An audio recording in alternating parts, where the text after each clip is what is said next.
Hello,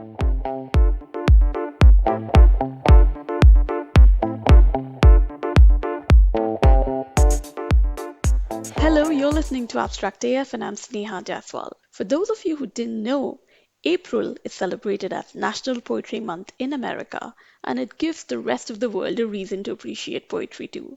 Look it up on the internet and you will see a lot of tweets, articles, videos, podcasts, and basically everything there is to know about the National Poetry Month. But as a poet myself, I think one can never talk enough about poetry. However, the average reader around the world prefers to pick up a fiction or a non-fiction book over poetry. When I first published my book in 2019, a collection of poems called Death and Darker Realms, it had become an Amazon bestseller in India under the poetry section within the first week. While that felt great, honestly, the book sale figures didn't quite add up to the bestseller tag. So I tried to do some research to understand what makes books bestsellers. And according to most articles, while a fiction book needs 5,000 to 10,000 copies in a week to be sold and be considered a bestseller, a poetry book, on the other hand, needs just about 500 copies to be sold in a week. That's how niche poetry is. Very few people read it, and even fewer people buy it. Let me give you an example that'll help you understand the point. Once upon a time, the New York Times used to have a separate poetry bestsellers category, but it does not anymore.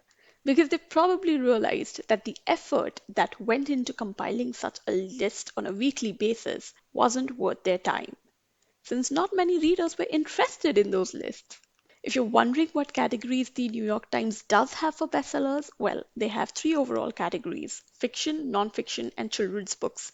And these are further divided into a few more subgenres, which does not include poetry. For some time, honestly, I wondered why such a powerful form of expression is not more popular with people. But here is the funny thing that I realized about poetry a few years ago. So, I have been writing since I was a schoolgirl and have a book that was filled with stuff that I wrote as a teenager. And while I was going through this book, most of which were a decade old, what hit me was the fact that there was one poem that I could not make head or tail of.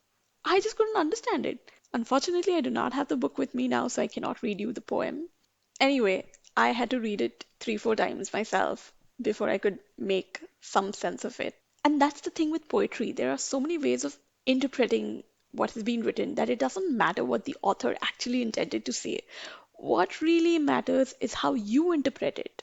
What you make of the poem might be completely different from what the author thought, and that's absolutely fine. And this point actually reminds me of one of the most famous poems in the world. It's titled The Road Not Taken by Robert Frost. A popular literary magazine called The Paris Review had done a wonderful write up about how it's not just one of the most popular poems in the world, but also the most misread poem.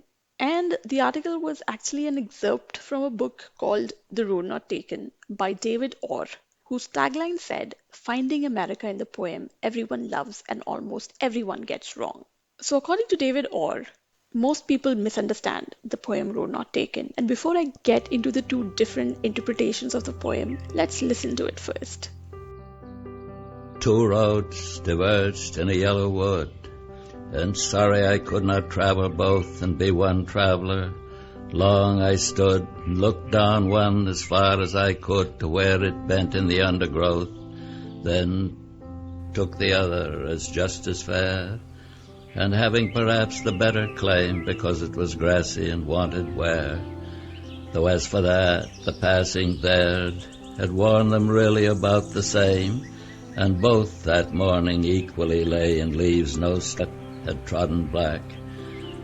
Oh, I kept the first for another day, yet knowing how way leads on to way, I doubted if I should ever come back. I shall be telling this with a sigh somewhere ages and ages hence. Two roads diverged in a wood, and I took the one less traveled by, and that has made all the difference.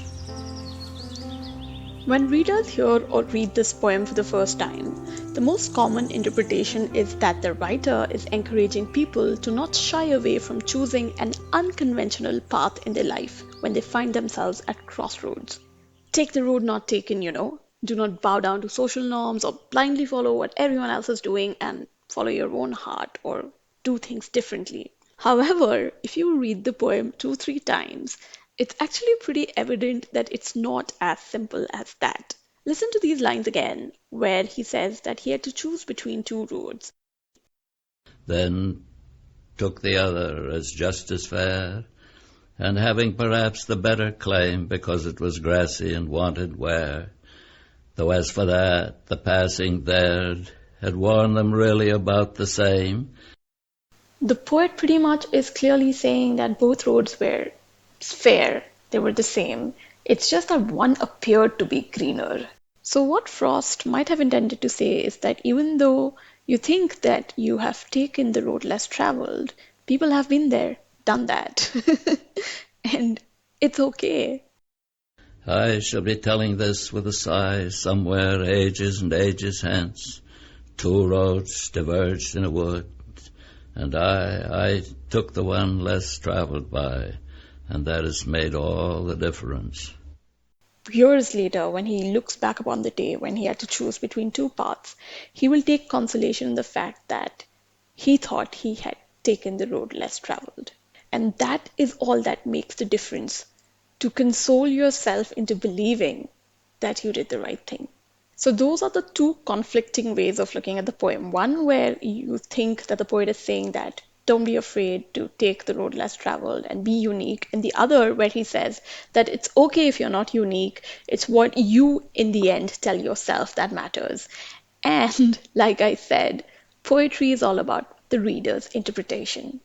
Although the poems that leave a lot to readers' imagination confuse most people, which is why if you consider classic fiction versus classic poetry, millions today continue to buy fiction of Thomas Hardy, Jane Austen, but very few people actually read old poetry books. And this is why Rupi Kaur has become so incredibly famous. Her poems are small, easy to remember, and usually quite easy to understand. For example, let me read one of her poems from her first book titled Milk and Honey, and it's called Father. He was supposed to be the first male love of your life. You still search for him everywhere. Father. That's it. That's the poem. The simple interpretation to this little poem is that the author is talking about how a father is the first man that a child loves. And for those who grew up without a father or were abandoned by their fathers, they look for their father or a father like figure their whole lives. The other way to look at it is from the Freudian point of view about how children who are overtly attached to their parents subconsciously look for the same traits in their partners. That's why there's the joke about how men tend to marry the mothers and women tend to marry the fathers. Not literally, metaphorically. So, see, even though it's just a small poem, there are two ways to look at it.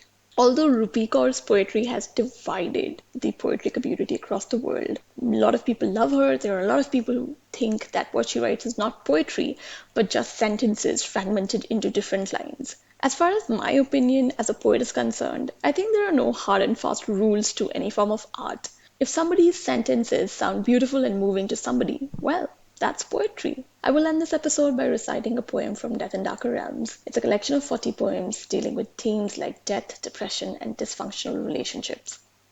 Like most of my poems, this one doesn't have a title, but it's about long distance relationships. In the distance between us, there are a million possibilities and too many mental gambles that could materialize into monsters. The demons in our minds that seduce us to what ifs. A thin-veiled will is all that holds us from tearing our promises like old forgotten letters. I think of us as trees swaying under the clouds, together forever, unflinching in our affection, unchanged by what happens around, shedding a few leaves sometimes, or getting robbed of all of them by unkind nature, rough weather, yet comfortable in our nakedness, unflinching as ever. But one terrifying storm is all it takes to uproot us, to tear us apart. In the distance between us, there are a million possibilities and too many mental gambles that could materialize into monsters. Well, that's all for this episode. Go read some poetry books and keep listening. I'll talk to you in the next one.